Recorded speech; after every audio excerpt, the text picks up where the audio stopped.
What's good, everybody? I'm back. Chipoverseas, welcome back to the channel. I literally just came out the gym. I had a crazy take on my brain, and I'm like, you know what? I don't even have time. As soon as I get home, I gotta get back on YouTube and give you guys this take.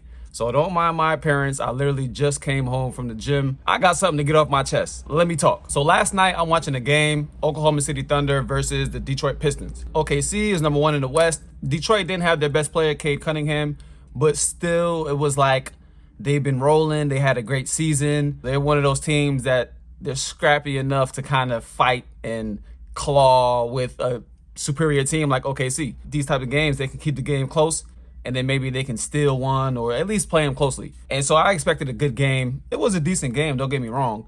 But OKC really showed that dominance. They really showed that even though they're a young team, that they can hang with the big boys. So I'm watching the game, and I'm like, this could be the third best team of all time. Let me explain. Let me start by saying this. OKC is legit in the regular season. I made a video previously saying that I don't know how they're going to be when they get to the playoffs, and I still stand by that. But as far as the regular season goes, that's the regular season. The Golden State Warriors went 73-9 in the regular season, and they didn't win the championship.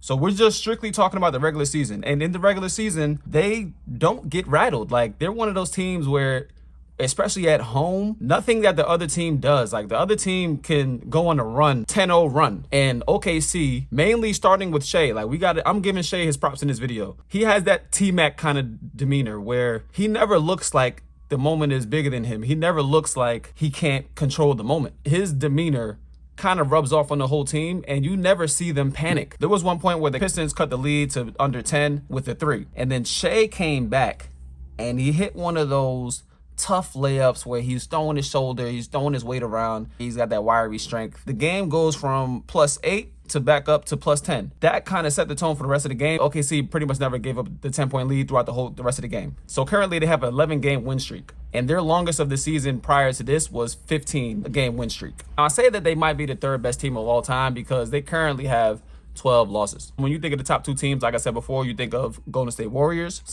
New York City background again. I'm sorry, y'all. I swear, new microphone coming soon. You think of the Golden State Warriors, who went 73-9, and you think of the Chicago Bulls, who went 72-10. The Thunder currently have 12 losses. There's 6 games left in the season for them. They are currently on an 11-game win streak. Their longest is 15-game win streak. So if they go 6-0, which who knows, because the last couple games they might want to rest their starters for the playoffs, or if they're close enough to, they might just say, let's finish strong. Let's look at the rest of their schedule and see, could they actually pull this off? If they finish the season with 12 losses, then they go 70-12. They're in contention for a top 5 team of all time. Right now, they're the #1 team in the West, obviously.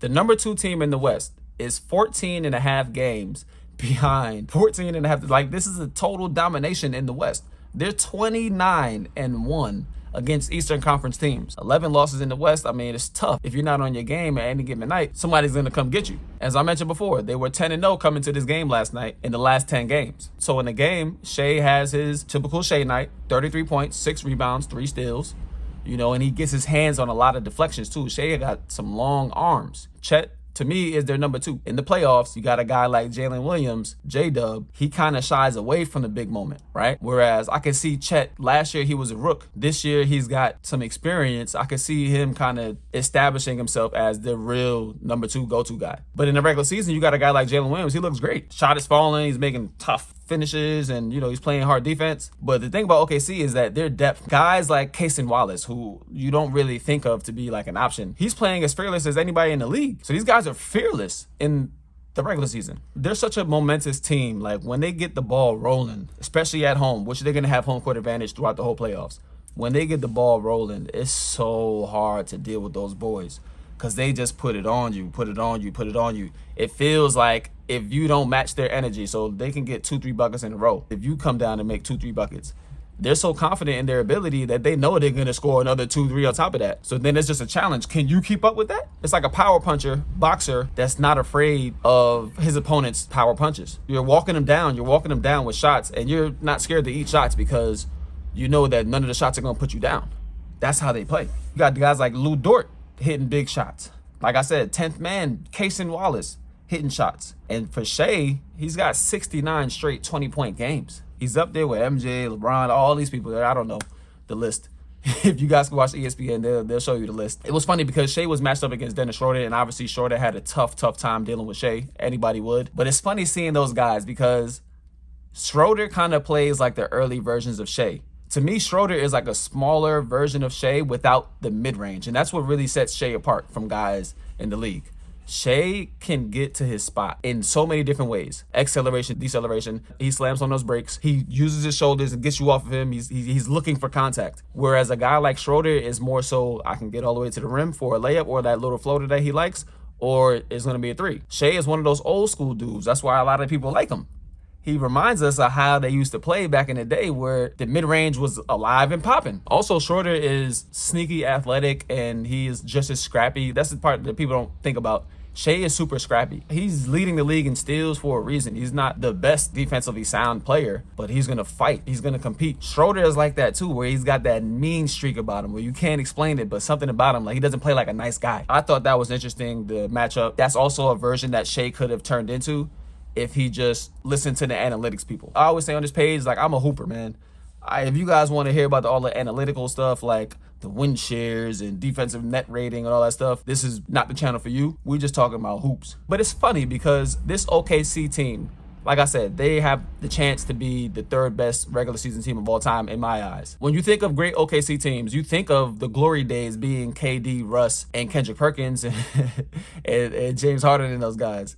Sarcasm. This new version of them where it's like, it's kind of in the same mold because remember they had Harden, Westbrook, and those guys at a young age. Ibaka, young stages in their career. And then those guys obviously became too expensive and they all went different places. This version of OKC is kind of in the same mold. Like a lot of these guys that are main contributors, they just haven't reached their prime yet. And who knows where they're going to end up. So like now is the time to strike.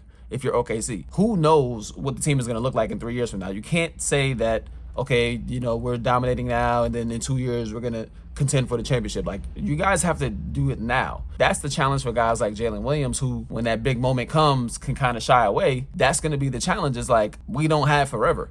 You know, look at the OKC team. When they went to the finals, everybody was saying, this is the future. And then they never went back to the finals after that. The game last night wasn't close until about 6 minutes in the game. OKC started the whole fourth quarter with just their subs. Shai wasn't in the game. Detroit kind of clawed back. They hit a couple threes. They brought the game to within 4 points. Then Shai comes in at the 6 minute mark. He comes in, he gets an alley-oop assist. Then he gets to the free throw line. Then he's just making defensive plays, and then the game was not close again. He was the difference maker in every aspect of the word. This is probably my favorite part of Shai's game is when he gets to that baseline, slams on the brakes, either that or he shoves you with his shoulder, takes a step back, and he hits that little pull-up jump shot. Well, he iced the game with one of those patented moves, and they ended up winning the game 119-103. So now they currently have 64 wins, which is the franchise high. They tied the franchise high already. The road to 70 begins. This is their schedule for the remainder of the season. You got the Rockets team that I think OKC is going to take care of, even though the Rockets are playing good ball in their own right. You got the Lakers team twice, who OKC has had the Lakers number for some time now, but one of those games might get tricky because you do still have Luka and LeBron on the team, so you just never know. But once you get past the Lakers, it's pretty much downhill from there. I think the road to 70 wins is very much alive and well. I haven't seen anybody talk about it yet. Like I said, I had to give you guys this take. Let me know what you guys think. If they get to 70 wins, is this a top 5 team of all time? Let me know what you guys think, man. Write it in the comments. Until then, if you like the video, like the video. If you got a comment on the video, comment on the video. And if you subscribe to me, I subscribe to you. Peace.